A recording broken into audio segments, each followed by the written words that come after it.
Good evening everyone. आइए शुरू करते हैं हम लोग। बच्चों, मॉर्निंग वाले क्लास में हम लोगों ने इससे पहले वाले क्लास में क्या क्या पढ़ा, पहले उस टॉपिक को एक बार देख लेते हैं। हम लोगों ने पढ़ा एमलगमेशन के बारे में। मैंने आपको एंटायर थ्योरी पढ़ाया कि एमलगमेशन क्या है। अब आज जो टॉपिक हम लोग पढ़ना है बच्चों, ये इसमें हम लोगों को पढ़ना है अकाउंटिंग ट्रीटमेंट के बारे में। देखिए, अकाउंटिंग ट्रीटमेंट। सर, जैसा कि आपने मॉर्निंग के क्लास में हम लोगों को बताया कि एस 14 अकाउंटिंग स्टैंडर्ड 14 ट्रांसफेरर कंपनी पे एप्लीकेबल नहीं होता, जबकि एस 14 ट्रांसफरी कंपनी पे एप्लीकेबल होता है। इस पर एप्लीकेबल होता है बच्चों। तो एस 14 जो है हमारे पास अकाउंटिंग स्टैंडर्ड 14, वो एप्लीकेबल होगा न्यू कंपनी पे, ट्रांसफरी कंपनी। बच्चों, ट्रांसफरी कंपनी हमारी न्यू कंपनी है। ओके, अब ध्यान से समझते हैं। सर, सुबह में आपने ये भी कहा था कि एमलगमेशन जो है वो दो सेंस में है, इन नेचर ऑफ मर्जर और इन नेचर ऑफ परचेज। और एस 14 जो है वो अकाउंटिंग ट्रीटमेंट बताता है न्यू कंपनी के रिगार्डिंग। लेकिन जो पुरानी कंपनी है, जो ओल्ड कंपनी, उसके बारे में आपने कहा कि बच्चों ये क्वेश्चन सॉरी, जो ओल्ड कंपनी होती है, ट्रांसफेरर कंपनी होती है, वो लिक्विडेट होती है पहले।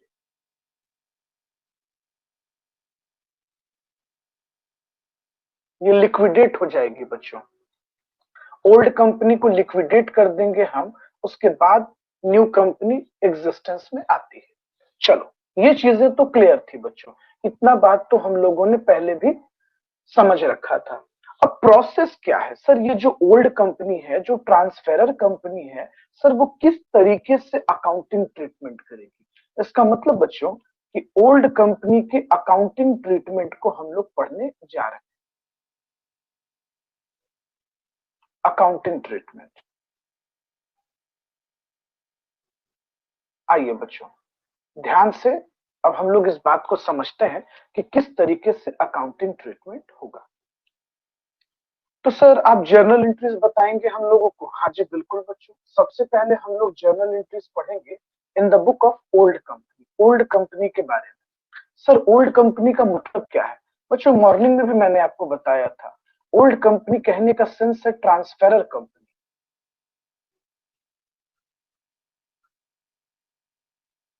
ट्रांसफेरर कंपनी वैसी कंपनी जो लिक्विडेट होने जा रही है, जो बंद होने जा रही है। देखिए बच्चों, इसका एक सिंपल प्रोसेस और सिंपल तरीका है। आप जब भी ओल्ड कंपनी को लिक्विडेट करना, स्टेप वाइज लिक्विडेट करना। अच्छा, आइए उस स्टेप को समझते हैं। देखिए बच्चों, जब भी हम किसी कंपनी को लिक्विडेट करेंगे तो हम स्टेप वाइज चलेंगे। मान लो बच्चों कि ये हमारे पास एक बैलेंस शीट है ओल्ड कंपनी का, ट्रांसफेरर कंपनी जिसको हम लोग कहते हैं बच्चों, ओल्ड कंपनी। ओल्ड कंपनी का एक बैलेंस शीट है। और हमेशा बच्चों आप जर्नल एंट्री स्टार्ट करना सबसे पहले एसेट साइड से। बच्चों ध्यान से समझिए, एसेट साइड से लिक्विडेशन प्रोसेस में आप शुरू करना एंट्री स्टेप हो जाएगा बच्चों, फर्स्ट स्टेप। उसके बाद आप सेकंड स्टेप में जाना बच्चों, liability and capital side. Capital and liability side आप जाना, ये आपका सेकंड स्टेप हो जाएगा। कंपनी को बंद करने का ये आपका सेकंड स्टेप होगा। तो सर, इसका मतलब आप ये कहना चाह रहे हैं कि ओल्ड कंपनी जब अपने एसेट्स को बुक्स ऑफ अकाउंट्स को क्लोज करेगा, तो वो ट्रांजैक्शन कहां से शुरू करेगा? बच्चों, आपको सबसे पहले एसेट साइड से स्टार्ट करना है। ओके, एसेट साइड से। और मैं एक बात आपको बता दूं बच्चों कि मैक्सिमम तीन पॉसिबिलिटी हो सकती है। मैक्सिमम हमारे पास तीन तरीका है एंट्री करने का, तीन पॉसिबिलिटी हो सकती है। आइए, तो बच्चों एसेट्स हमारे पास बेसिकली कितने पार्ट में है? तीन पार्ट में हमने लिया। एक फिक्स्ड एसेट्स बच्चों, दूसरा करंट एसेट्स और तीसरा फैक्टिशियस एसेट्स। ध्यान से देखिएगा बच्चों, एसेट साइड में टोटल 3 स्टेप है बच्चों। इसमें से सबसे पहला हम आपसे डिस्कस करने जा रहे हैं बच्चों। सबसे पहले क्या करना है, जितने भी फिक्स्ड एसेट्स हैं, करंट एसेट्स हैं एंड इंटेंजिबल एसेट्स हैं ओल्ड कंपनी के बच्चों, are transfer to realisation account. मेरी बात को फिर से बच्चों हम रिपीट कर रहे हैं और इसको हाईलाइट भी कर रहे हैं, आप ध्यान से सुनना बच्चों। And all fixed assets, old company बच्चों, transferor company, all fixed assets, all current assets and intangible assets are transferred to realization account। अब आप सोच रहे होंगे कि सर आपने वहां तो फैक्टिशियस एसेट्स भी लिखा, उसको क्यों छोड़ दिया? उसके पीछे एक वजह है, हम बात करेंगे आपको। तो बच्चों सबसे पहले आपको क्या करना होगा, सिर्फ 3 तरह के एसेट्स को क्लोज करना होगा बच्चों। जैसा कि तुम जानते हो, assets is always debit balance. आपने पढ़ा ना बच्चों, ये आपको पता है ना कि एसेट्स जो है वो हमेशा डेबिट बैलेंस होता है बच्चों, ये हर लोगों को पता है। एसेट्स इज डेबिट बैलेंस और capital and liabilities credit balance. तो बच्चों जब बुक्स ऑफ अकाउंट्स क्लोज होगा, बुक्स ऑफ अकाउंट्स क्लोज होंगे तो एसेट्स कैंसिल होगा बच्चों। तो जब एसेट्स कैंसिल होगा, एसेट्स कैंसिल होगा तो बच्चों ये कैंसिल से क्या हो जाएगा, डेबिट से क्या हो जाएगा, क्रेडिट। ओके देखो, तो सबसे पहले हम लोगों को क्या करना है बच्चों, ओल्ड कंपनी के जितने भी फिक्स्ड एसेट्स हैं, जितने भी करंट एसेट्स हैं और इनटेंजिबल एसेट्स हैं, सभी को ट्रांसफर कर देंगे हम रियलाइजेशन अकाउंट में at book value. Book value का मतलब हुआ बच्चों जिस वैल्यू पे वो बुक्स ऑफ अकाउंट्स में रिकॉर्ड किया गया है, मतलब वो बैलेंस शीट में प्रेजेंट है। तो पहला एंट्री होगा बच्चों realisation account debit to various assets. सभी फिक्स्ड एसेट्स, करंट एसेट्स और इनटेंजिबल एसेट्स को आपको ट्रांसफर कर देना है। कहां ट्रांसफर कर देना है बच्चों, रियलाइजेशन अकाउंट। बस कैश और बैंक छोड़ दीजिएगा क्योंकि ये ऑलरेडी हाईली लिक्विड एसेट्स है, इसको रियलाइज नहीं किया जा सकता। अब सोचिए ना बच्चों, जो ऑलरेडी हाईली लिक्विड एसेट्स है उसको कोई कैसे रियलाइज करेगा? Is this possible? नो।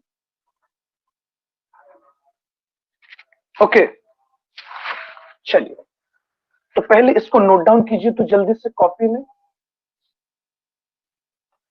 तो बच्चों सबसे पहला एंट्री तो हम लोग सभी फिक्स्ड एसेट्स, करंट एसेट्स और इनटेंजिबल एसेट्स को रियलाइजेशन अकाउंट में ट्रांसफर कर दें। दूसरा बच्चों, जो दूसरी एक बड़ी पॉसिबिलिटी है वो ये है, ध्यान से मेरी बात को सुनिएगा। दूसरी बड़ी पॉसिबिलिटी ये है बच्चों कि कभी कभी if any assets is disposed of bye the old company, मतलब बच्चों अगर ओल्ड कंपनी किसी एसेट्स को खुद से बेचने का डिसीजन ले रही है, बच्चों ध्यान से सुनिएगा मेरी बात को। ओल्ड कंपनी ने डिसीजन लिया है बच्चों कि वो किसी एसेट्स को सेल करेगी। कहने का मतलब बच्चों कि ओल्ड कंपनी न्यू कंपनी को एसेट्स नहीं ट्रांसफर करेगी। तो ऐसे सिचुएशन में क्या होगा बच्चों, ऐसे सिचुएशन में उस एसेट्स को हम बेच देते हैं। तो जर्नल एंट्री सेल करने का हो जाएगा बच्चों bank account debit to realisation, bank account debit to realisation.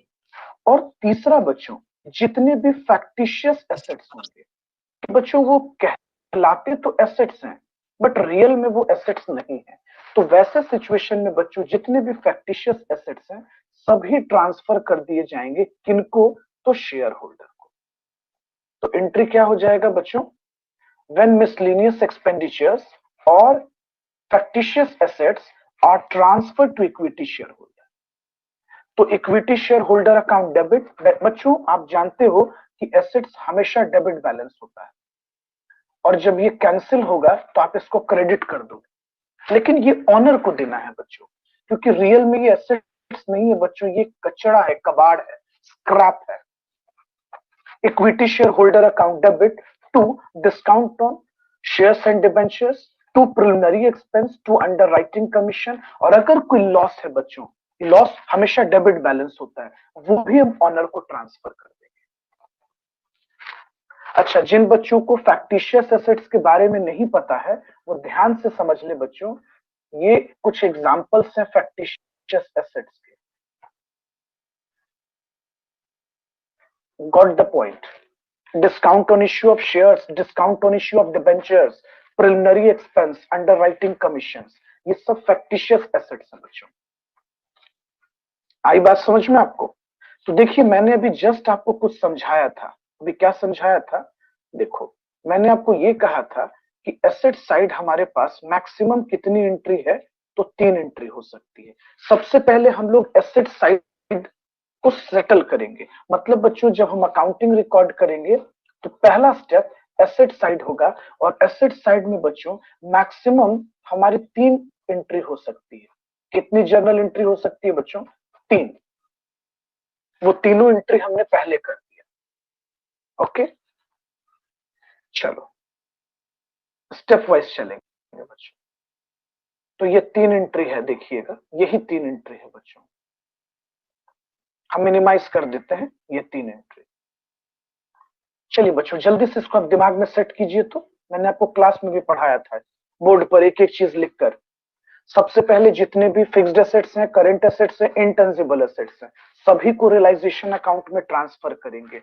अगर अगर ओल्ड कंपनी ने कोई डिसीजन लिया है बच्चों, ओल्ड कंपनी ने किसी एसेट्स को डिस्पोज करने का डिसीजन लिया है, तो आप वो एंट्री करोगे। तो ये बहुत कम रहता है बच्चों, रेयर केस में ये एंट्री आपको देखने को मिलेगा। और जितने भी फैक्टिशियस एसेट्स होंगे वो शेयर होल्डर को आपको दे देना है। तो फर्स्ट स्टेप में बच्चों आप एसेट साइड की एंट्री करोगे, और सिर्फ कितनी एंट्री हो सकती है? 3। दिमाग में सेट कीजिए, ओनली 3। यही 3 है जो मैंने स्क्रीन पे मिनिमाइज किया। अब आते हैं liability side. Sir, liability side भी मैक्सिमम कितना एंट्री हो सकता है, बता दीजिए बच्चों। लाइबिलिटी साइड भी मैक्सिमम 3 एंट्री हो सकता है। आओ इसको पहले हम लोग समझ लेते हैं। देखिए,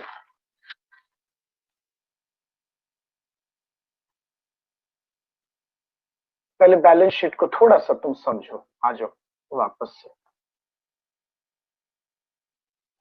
देखो बच्चों, बैलेंस शीट का कुछ सिनेरियो ऐसा है कि यहाँ बच्चों एक्सटर्नल लाइबिलिटी है कुछ।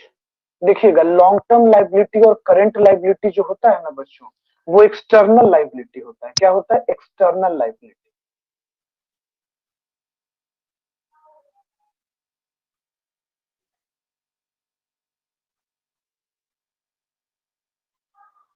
मेरी बात को ध्यान से समझिएगा, एक्सटर्नल लाइबिलिटी। और ये जो होता है बच्चों, इस पैसे पे कंट्रोल होता है ऑनर का।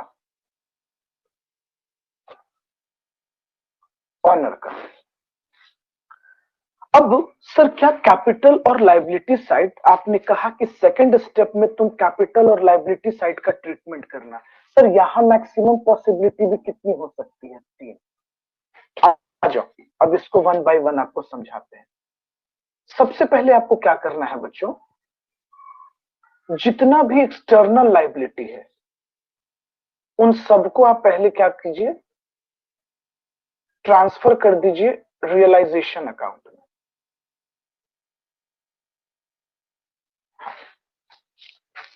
एक मिनट रुकिएगा बच्चों।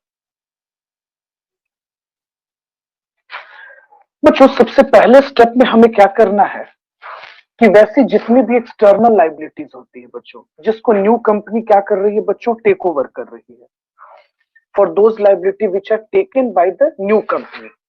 तो बच्चों, जो न्यू कंपनी होती है वो हमेशा एक्सटर्नल लाइबिलिटी को टेक ओवर करती है। एक्सटर्नल।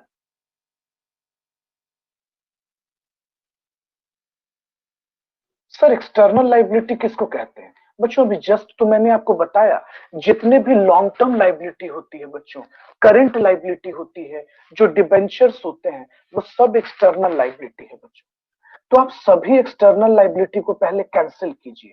तो various liabilities account debit to realisation.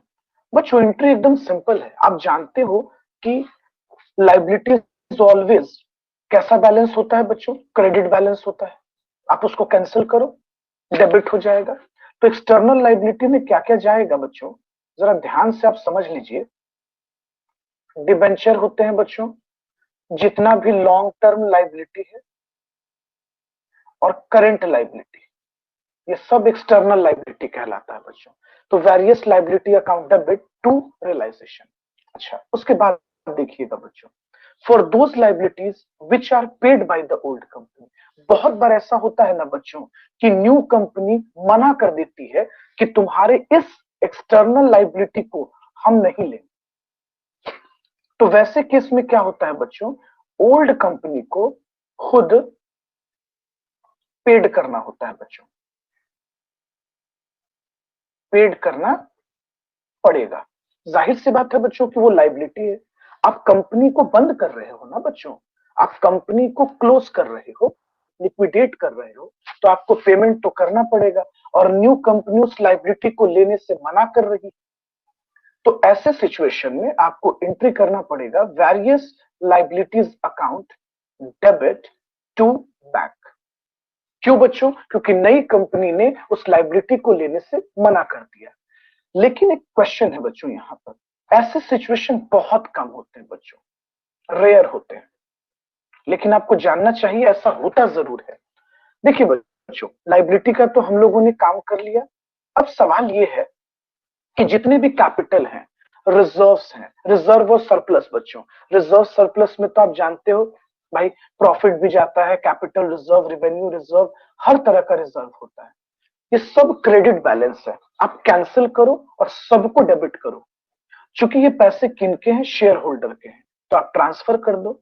Equity share capital account debit, various reserves account debit, security premium account debit, profit and loss account debit to equity share holder. Simple, आपको transfer कर देना है किसे, equity share holder को।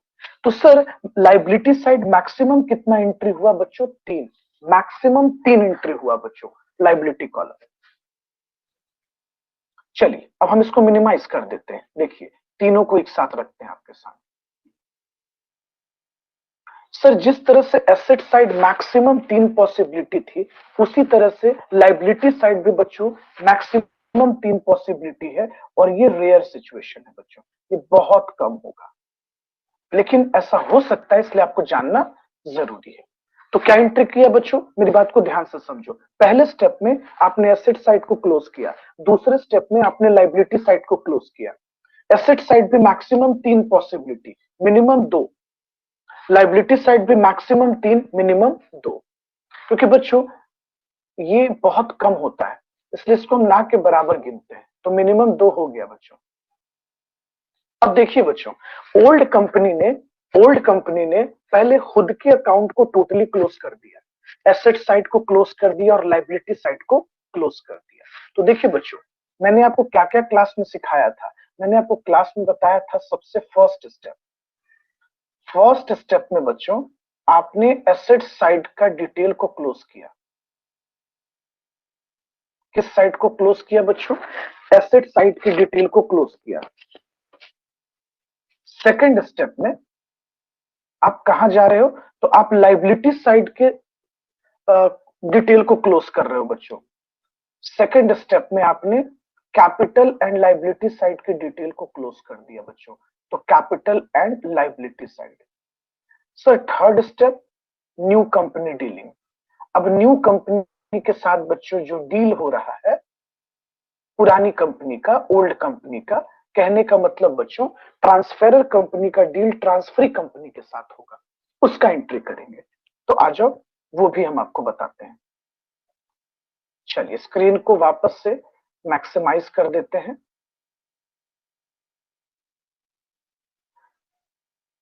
Sir यहां भी maximum possibility 3 है क्या, हाँ बच्चों बिल्कुल 3 है, ध्यान से समझिएगा।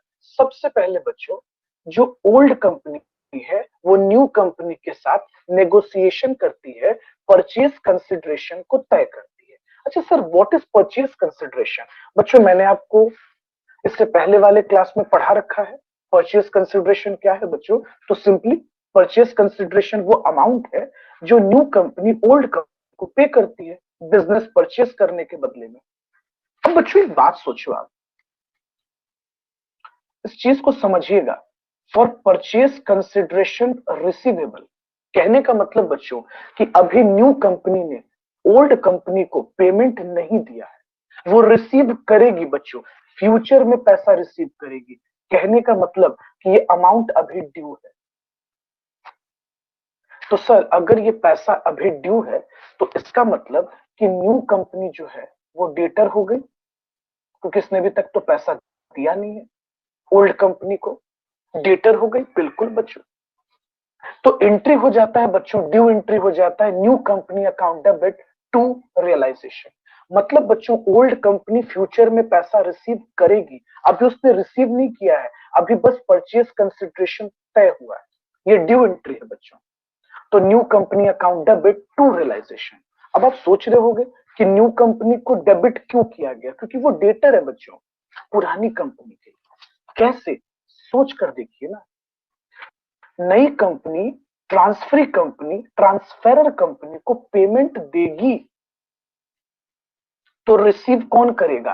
Transferee company, sorry, old company पैसे रिसीव करेगी। एंट्री किसका हो रहा है? ओल्ड कंपनी का। तो न्यू कंपनी उसके लिए डेटर हो गई। अच्छा, अब दूसरा सवाल बच्चों कि जब न्यू कंपनी पेमेंट करती है तो जरूरी तो नहीं बच्चों कि वो हमेशा कैश या बैंक बैलेंस दे। कभी कभी बच्चों न्यू कंपनी इक्विटी शेयर्स भी देती है। तो equity shares in new company account debit, preference share in new company account debit, debentures in new company account debit, bank account debit. तो बच्चों न्यू कंपनी किसी भी फॉर्म में, किसी भी रूप में पेमेंट कर देती है। हो सकता है बच्चों पूरा का पूरा कैश पेमेंट हो, पूरा का पूरा शेयर्स हो, पूरा का पूरा डिबेंचर्स हो, या ये भी हो सकता है बच्चों कि सबका कॉम्बिनेशन हो। तो shares in new company account debit, debentures in new company account debit, bank account debit to new company. अब here the question arises, why new company account debited? Logical सी बात है ना बच्चों, एक क्वेश्चन क्रिएट हो रहा है, why new company account debited? बच्चों लॉजिकल सी बात है। आप सोचो कि पुरानी कंपनी ने नई कंपनी को अपना डेटर बनाया, और जब वो पेमेंट कर देगा बच्चों तो आपको लगता है still he is consider as a debtor? No. क्यों बच्चों?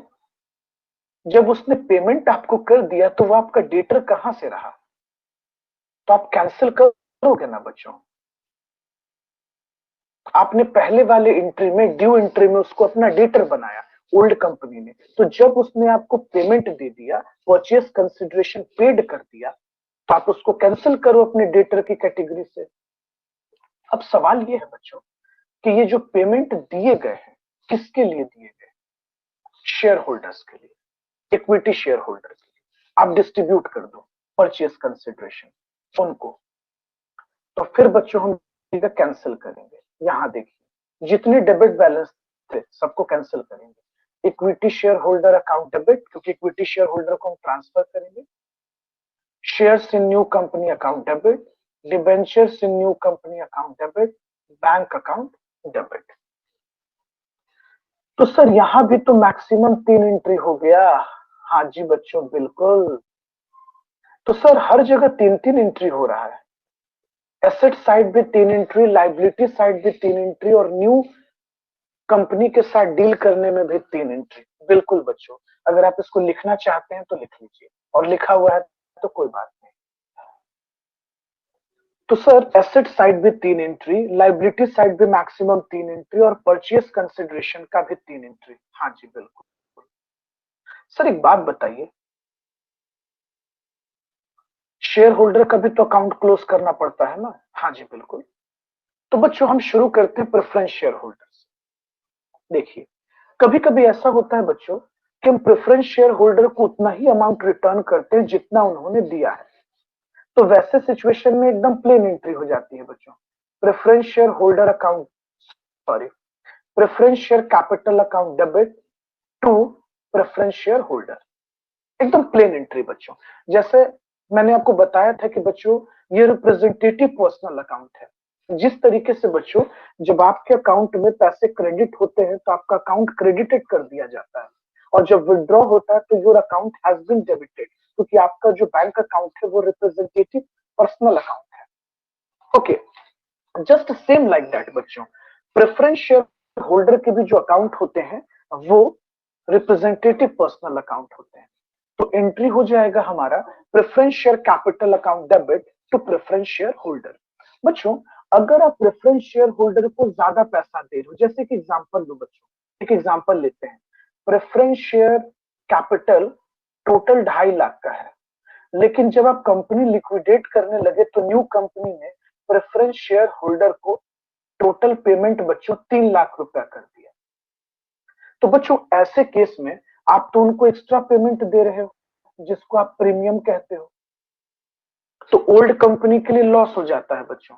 तो वैसे केस में एंट्री करना पड़ता है preference share capital account debit, realisation account debit. इस बात को नोटिस कीजिए बच्चों, क्योंकि आपकी कंपनी लॉस में होती है उस समय, इसलिए आपको रियलाइजेशन को डेबिट करना पड़ता है टू प्रेफरेंस शेयर होल्डर। आप याद करो बच्चों, हम आपको क्लास में क्वेश्चन बनवाए थे जिसमें 2,40,000 का प्रेफरेंस शेयर होल्डर था, इलस्ट्रेशन नंबर 5 था शायद, 2,40,000 का, और आप इसको पेमेंट किए थे 3 लाख रुपीज। तो वैसे केस में कंपनी ने 60,000 रुपीज ज्यादा दिया था, शायद 240 या 260 ऐसा ही कुछ अमाउंट था। कभी कभी बच्चों ऐसा भी होता है, कभी कभी ऐसा भी होता है। एक एग्जांपल लो, मान लो बच्चों 4 लाख का प्रेफरेंस शेयर कैपिटल है और आपने सिर्फ 3 lakh rupees preference share holder को पेड किया, रिफंड किया, तो आपके लिए बेनिफिट हो गया 1 लाख रुपीज। तो वैसे केस में बच्चों रियलाइजेशन अकाउंट क्रेडिट कर दिए जाते हैं, क्रेडिट कर दिए जाते हैं। तो एंट्री क्या हो जाएगा बच्चों, preference share capital account debit to preference share holder, क्योंकि ये रिप्रेजेंटेटिव पर्सनल अकाउंट में आता है बच्चों, इसलिए ये क्रेडिट कर दिए जाते हैं। ओके, तो बच्चों मैक्सिमम प्रेफरेंस शेयर होल्डर की 3 एंट्री है। ज्यादातर तो बच्चों एंट्री ए से ही हमारा काम हो जाता है, कभी कभी किसी सिचुएशन में बच्चों बी और सी की जरूरत पड़ती है, जैसे हमारे इलस्ट्रेशन नंबर 5 में हम लोगों को जरूरत पड़ा था। अब लास्ट बच्चों, अगर लिक्विडेशन एक्सपेंस है तो, क्योंकि बच्चों अगर लिक्विडेशन वाइंडिंग अप का एक्सपेंस, जाहिर सी बात है बच्चों, वाइंडिंग अप पे पैसे तो लगेंगे, वाइंडिंग अप पे एक्सपेंस तो लगेगा, तो वो ओल्ड कंपनी अगर पे कर रही है तो वो एंट्री करेगी realisation account debit to bank. Okay बच्चों, कौन पे करेगा भाई, तो ओल्ड कंपनी पे करेगी, realisation account debit to bank.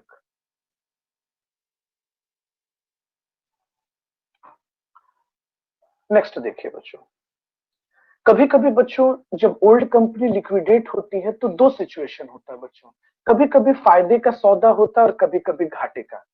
तो अगर बच्चों ओल्ड कंपनी को लिक्विडेशन प्रोसेस में प्रॉफिट हो गया, कभी कभी बच्चों लॉस हो गया, तो अगर प्रॉफिट हो गया तो एंट्री किया जाएगा realisation account debit to equity share holder, क्योंकि बच्चों जो भी प्रॉफिट होगा ये सभी प्रॉफिट आप ट्रांसफर कर दोगे किसको, इक्विटी शेयर होल्डर, तो इनके अकाउंट को क्रेडिट कर देंगे बच्चों। और अगर लॉस हुआ तो ये लॉस भी आप ट्रांसफर कर दोगे प्रेफरेंस शेयर होल्डर को, तो इनके अकाउंट क्या हो जाएंगे, डेबिटेड कर दिए जाएंगे। जिस तरह बच्चों आपको जब प्रॉफिट हो रहा होता है तो आपके अकाउंट क्रेडिट होते हैं, और जब लॉस हो रहा होता है आपके अकाउंट डेबिट हो रहे होते हैं, वैसे ही। तो इतनी एंट्री बच्चों मैक्सिमम है जो मैंने क्लास में भी आपके साथ डिस्कशन किया। और अमलगमेशन चैप्टर में सबसे बड़ा प्रॉब्लम क्या है बच्चों, चैप्टर भारी नहीं, चैप्टर भारी नहीं है बच्चों, सबसे बड़ा अपने लिए टेंशन की बात है ना वो ये कि सर जब तक हमें एंट्री प्रॉपरली ऑथेंटिकेट तरीके से दिमाग में सेट नहीं होगा हम क्वेश्चंस को नहीं बना सकते। चलो तो जल्दी से बच्चों एक बार स्टेप को रिकॉल कर लेते हैं दिमाग में। क्या क्या स्टेप बताया बच्चों मैंने आपको, सबसे फर्स्ट स्टेप आप एसेट साइड की एंट्री को क्लोज करो, सेकंड स्टेप आप लायबिलिटी साइड की एंट्री को क्लोज करो, थर्ड आप न्यू कंपनी के एंट्री को करो। चलो देखो, मैंने अभी कहीं लिखा था उस चीज। तो बच्चों सबसे फर्स्ट स्टेप हम एसेट साइड को क्लोज करेंगे, मतलब एसेट साइड के सभी ट्रांजैक्शन को। सेकंड स्टेप बच्चों कैपिटल एंड लायबिलिटी साइड, और थर्ड स्टेप में बच्चों न्यू कंपनी, और फोर्थ स्टेप में बच्चों हम पेमेंट कर देंगे प्रेफरेंस शेयर होल्डर को। फिफ्थ स्टेप में बच्चों इक्विटी शेयर होल्डर को उनके कैपिटल्स जो है हैंड ओवर कर देंगे। अच्छा, वो तो हमने पहले ही कर दिया। फिफ्थ स्टेप में बच्चों हम कैलकुलेट करेंगे कि ड्यूरिंग द लिक्विडेशन प्रोसेस हमें प्रॉफिट हुआ या लॉस। आप कैसे कैलकुलेट करोगे बच्चों, मैंने वो भी आपको बताया है क्लास में। आप रफ में क्या करना बच्चों, जितने भी डेबिट रियलाइजेशन है आप एक तरफ जोड़ देना, और जितने भी क्रेडिट रियलाइजेशन है आप एक तरफ रफ में लिख लेना। अगर बच्चों क्रेडिट डेबिट से ज्यादा है तो इसका मतलब आप प्रॉफिट में हो, जितना ज्यादा है। और अगर बच्चों डेबिट साइड ज्यादा है क्रेडिट साइड से, तो इसका मतलब हम लॉस में। मैंने क्लास में कैलकुलेट करके भी बताया था आपको बच्चों बोर्ड पर। चलिए, तो ये एंट्री तो हो गया बच्चों। अब आप इसको आराम से नोट डाउन कर लीजिएगा, ऐसे मैंने क्लास में तो लिखवाया ही था। अब हम लोग आते हैं बच्चों न्यू कंपनी के एंट्री पर, जिसपे अकाउंटिंग स्टैंडर्ड 14 एप्लीकेशन। तो बच्चों जर्नल एंट्री हम लोग को पढ़ना है in the book of new company. Okay, new company के बुक में। तो सर जब न्यू कंपनी अकाउंटिंग ट्रीटमेंट करती है, तो आपने कुछ देर पहले हम लोगों को बताया और फर्स्ट लेक्चर में भी बताया कि अकाउंटिंग स्टैंडर्ड 14 एएस 14 एप्लीकेबल हो जाता है। तो सर एएस 14 क्या न्यू कंपनी के लिए ही बनाया गया है? हाँ जी बच्चों, बिल्कुल न्यू कंपनी के लिए बनाया गया है। तो सबसे पहले हम लोग कौन सा ट्रीटमेंट सीखेंगे बच्चों? Amalgamation in nature of merger. Okay बच्चों, मर्जर से एंट्री किस तरीके से होगी।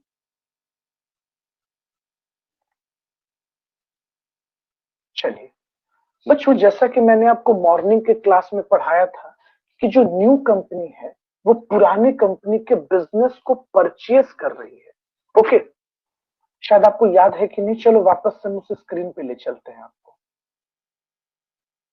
देखिए, मॉर्निंग के क्लास में मैंने आपको पढ़ाया था बच्चों, जो न्यू कंपनी होती है वो हमेशा परचेजिंग कंपनी होती है। ट्रांसफरी कंपनी, जो न्यू कंपनी है वो ट्रांसफरी, वो परचेजिंग कंपनी है। क्यों बच्चों? क्योंकि वो बिजनेस को परचेज कर रही है,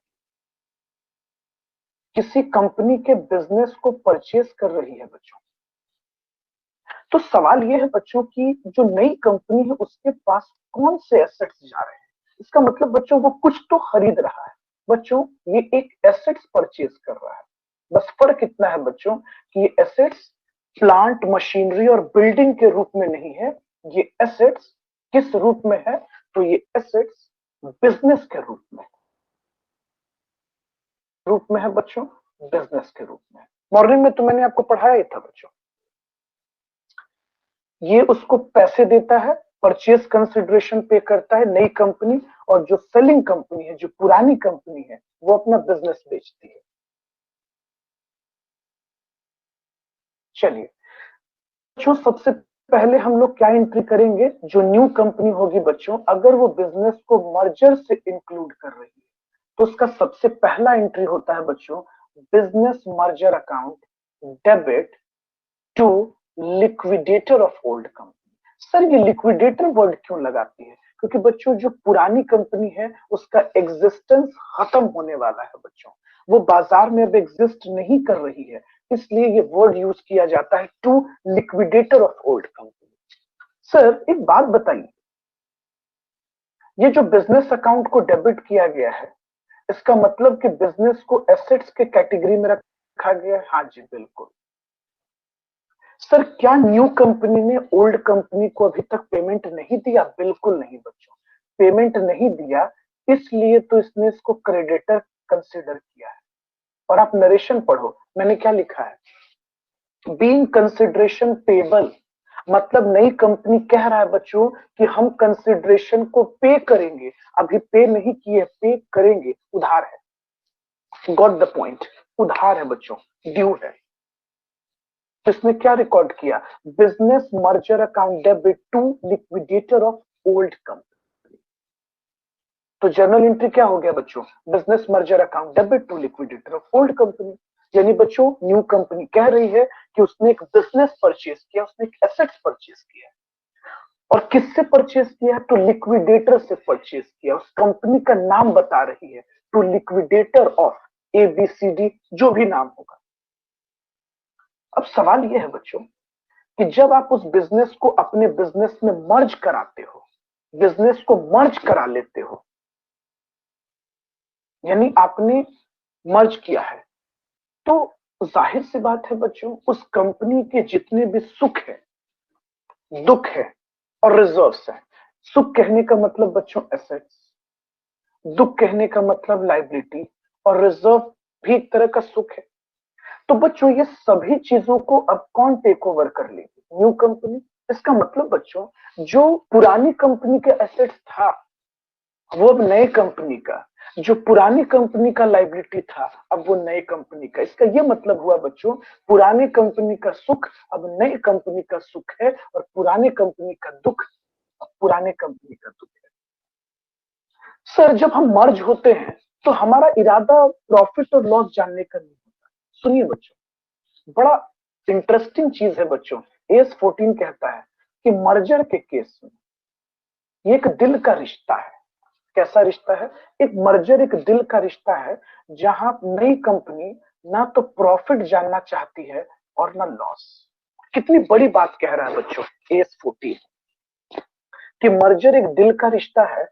वैसा ही बच्चों जैसे हमारे मम्मी पापा का हम लोगों के साथ है, कोई स्वार्थ नहीं, कोई मतलब मोटो नहीं, बस वो आप पे प्यार बरसाए जा रहे हैं विदाउट एनी इंटेंशन। खैर ये तो बात की बात है, आगे आते हैं बच्चों, अब इसको समझते हैं। तो AS14 कहता है कि मर्जर के केस में प्रॉफिट और लॉस कैलकुलेट नहीं किए जाएंगे। तो बच्चों एंट्री क्या होगा? सवाल ये है एंट्री क्या होगा? बच्चों जितने भी एसेट्स है पुरानी कंपनी के, अब वो सब नए कंपनी का हो गया, तो नए कंपनी का एसेट्स हो गया तो वो भी तो डेबिट करेगा ना। Various assets account debit. जितनी भी लाइबिलिटी है बच्चों वो सब लाइबिलिटी अब न्यू कंपनी का, तो पुराने कंपनी के लिए भी क्रेडिट, नए कंपनी के लिए भी क्रेडिट। जितना भी रिजर्व था बच्चों, चाहे वो स्टैट्यूटरी रिजर्व हो या किसी भी तरह का रिजर्व हो, वो सब रिजर्व अब किसके हो गए? किसके हो गए? न्यू कंपनी का। तो बच्चों various assets account debit, various liability account debit, various reserves account debit to business merger. Sir हम लोग बिजनेस मर्जर को डेबिट क्यों कर रहे हैं? यही समझने वाली बात है। सॉरी, क्रेडिट क्यों कर रहे हैं? देखो बच्चों, अब इसको ध्यान से समझना। आपने बिजनेस मर्जर को एज अ एसेट्स रिप्रेजेंट किया, तो सवाल ये है बच्चों, जब आप इस एसेट से सभी एसेट्स को निकाल लिए और लाइबिलिटी को विड्रॉ कर लिए, तो क्या दो बार काउंट करोगे एसेट्स? नहीं ना। तो हम लोग कैंसिल कर देंगे इसको, क्योंकि ऑलरेडी हम बिजनेस को एसेट्स माने बच्चों, और उसमें से एसेट्स और लाइबिलिटी विड्रॉ कर ली, तो कैंसिल कर दिए। और बच्चों बैलेंसिंग फिगर के लिए आपको हमेशा यूज करना है जनरल रिजर्व। अगर क्रेडिट बैलेंस ज्यादा हो तो आप डेबिट में बैलेंस कर देना, और अगर डेबिट बैलेंस ज्यादा हो तो क्रेडिट में बैलेंस कर देना। हमेशा याद रखना बच्चों, मर्जर में जनरल रिजर्व का यूज होगा। मर्जर एक दिल का रिश्ता है, जैसे कि मम्मी पापा का हम लोगों के साथ। आगे चलते हैं बच्चों। तो पहला एंट्री हम लोगों ने कर लिया, किस चीज का? परचेज कंसिडरेशन पेबल का। दूसरा सभी एसेट्स को रिसीव करने का। तीसरा बच्चों, जो न्यू कंपनी है वो डिस्चार्ज करती है बच्चों पेमेंट। कहने का मतलब कि परचेज कंसिडरेशन पेबल करती है, तो एंट्री हो जाएगा बच्चों liquidator of old company account debit, क्योंकि बच्चों ओल्ड कंपनी को हम लोगों ने न्यू कंपनी ने अपना क्रेडिटर बनाया, अब वो पेमेंट कर देगा। Liquidator of old company account debit to share capital to bank. Sir ये सिर्फ दो ही रूप में हो सकता है? नहीं बच्चों, और भी हो सकता है। इक्विटी शेयर हो सकता है, प्रेफरेंस शेयर हो सकता है, डिबेंचर्स हो सकता है, कैश बैंक हो सकता है। देखो बच्चों, इसको एज अ क्रेडिटर रिप्रेजेंट किया गया ना, आप स्क्रीन पर देखते रहना। ओल्ड कंपनी को न्यू कंपनी ने क्रेडिटर रिप्रेजेंट किया, तो जब आप परचेस कंसिडरेशन पे करोगे तो उसको कैंसिल करोगे ना, इसलिए देखो डेबिट कर दिया गया। Liquidator of old company account debit to equity share capital to bank. कहने का मतलब पहला स्टेप परचेस कंसिडरेशन ड्यू, दूसरा स्टेप सभी एसेट्स और लाइबिलिटी को टेक ओवर कर लिए, और तीसरा स्टेप बच्चों पेमेंट कर दिए। और इन द केस बच्चों, अगर आपके पास न्यू कंपनी ने किसी भी तरह का लिक्विडेशन एक्सपेंस पे किया है तो वो एंट्री कर लेगी। क्या एंट्री करेगी? Liquidation, sorry, expense of liquidation account debit to bank. आप तो जानते हो बच्चों की एक्सपेंस हमेशा डेबिट बैलेंस होता है, तो expense of liquidation account debit to bank. और लास्ट बच्चों, जो पुरानी कंपनी के डिबेंचर होल्डर हैं वो नए कंपनी के डिबेंचर होल्डर बन जाएंगे। कहने का मतलब बच्चों, पुरानी कंपनी का जितना भी दुख है अब वो नए कंपनी का दुख बन जाएगा। तो debenture of old company account debit to debenture of new company. मैंने क्लास में भी आपको यही पढ़ाया था बच्चों, तो आपके दिमाग में इसका सेट होना बहुत जरूरी है। तो ये हो गया हमारे पास amalgamation in nature of merger. अब हम इसको मिनिमाइज करते हैं बच्चों और स्क्रीन पर ला देते हैं। बच्चों sir, amalgamation in nature of purchase की एंट्री जरा बता दीजिए। आइए बच्चों थोड़ा हम लोग समझ लेते हैं। बच्चों सबसे पहला एंट्री जो न्यू कंपनी करेगी परचेज के रिगार्डिंग, वो होगा business purchase account debit to liquidator of old company. पहला एंट्री बच्चों क्या होगा? Business purchase account debit to liquidator of old company. Good. Purchase consideration के रिगार्डिंग ड्यू एंट्री हुआ है बच्चों, अभी नई कंपनी ने पेमेंट नहीं दिया है, उसने अभी ड्यू एंट्री किया है।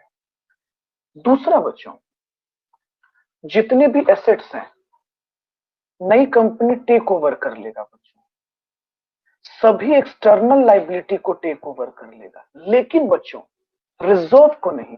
Amalgamation in nature of purchase में बच्चों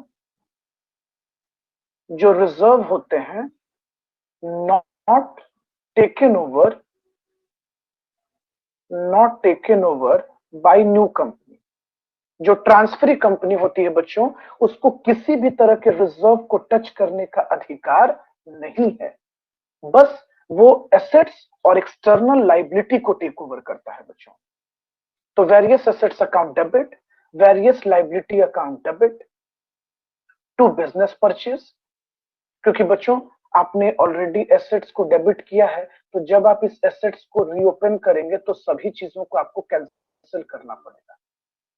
लेकिन एक चीज का ध्यान रखना है बच्चों आपको, जब भी आप बैलेंसिंग फिगर के लिए यूज कीजिएगा, अगर लॉस हुआ है तो गुडविल को आपको डेबिट करना होगा, और अगर प्रॉफिट हो गया है तो कैपिटल रिजर्व को क्रेडिट करना होगा। अब ये कैसे पता चलेगा बच्चों? अगर क्रेडिट बैलेंस ज्यादा आया है तो आपको डेबिट में बैलेंस करना है, और डेबिट बैलेंस ज्यादा आया है तो आपको क्रेडिट में बैलेंस करना है। तो सर आप ये कहना चाह रहे हैं कि amalgamation in nature of purchase के केस में न्यू कंपनी का मोटो होता है, मोटिव होता है ये जानना कि हमें प्रॉफिट हुआ या लॉस। हाँ जी बच्चों, बिल्कुल सही, हमें प्रॉफिट हुआ या loss. But amalgamation in nature of merger में ऐसा कुछ भी मोटो नहीं होता। उसके बाद बच्चों जो न्यू कंपनी है वो परचेज कंसिडरेशन का पेमेंट कर देती है। तो liquidator of old company account debit, liquidator of old company account debit to equity share capital to preference share capital to debenture to bank. Purchase consideration का payment कर दिया गया। और एक सबसे जो इंपॉर्टेंट पॉइंट है बच्चों वो ये है कि जितने भी स्टैट्यूटरी रिजर्व्स होते हैं बच्चों, जितने भी स्टैट्यूटरी रिजर्व्स होते हैं उसको न्यू कंपनी ट्रांसफर कर देती है अमेलगमेशन एडजस्टमेंट में। अब आप ये सोच रहे होंगे कि सर ये स्टैट्यूटरी रिजर्व किसके हैं? अरे ओल्ड कंपनी के हैं बाबा, ओल्ड कंपनी के हैं, ट्रांसफेरर कंपनी के हैं। उसको कहां ट्रांसफर कर दिया जाएगा? अमेलगमेशन एडजस्टमेंट में। तो amalgamation adjustment account debit to various statutory reserves. और लास्ट में बच्चों, ओल्ड कंपनी के डिबेंचर होल्डर को आप कन्वर्ट कर देना न्यू कंपनी। तो debenture holder of old company account debit to debenture holder of new company. Class में भी मैंने आपको ये चीज समझाया था बच्चों।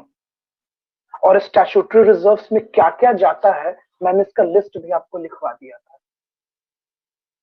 ऐसे हम अगले क्लास में रिपीट कर देंगे, बट मैंने क्लास में आपको लिस्ट भी बता दिया था किस किस रिजर्व को हम स्टैट्यूटरी रिजर्व्स कहते हैं। समझे बच्चों? तो स्टैट्यूटरी रिजर्व्स कौन कौन कहलाते हैं वो भी क्लियरली बता दिया था। चलिए, तो आज हम लोग टॉपिक को यही रखते हैं। मैंने पूरा रिकॉल कर दिया है आपको। ओके, अब नेक्स्ट क्लास में कल जो है एक क्वेश्चंस बना लेंगे।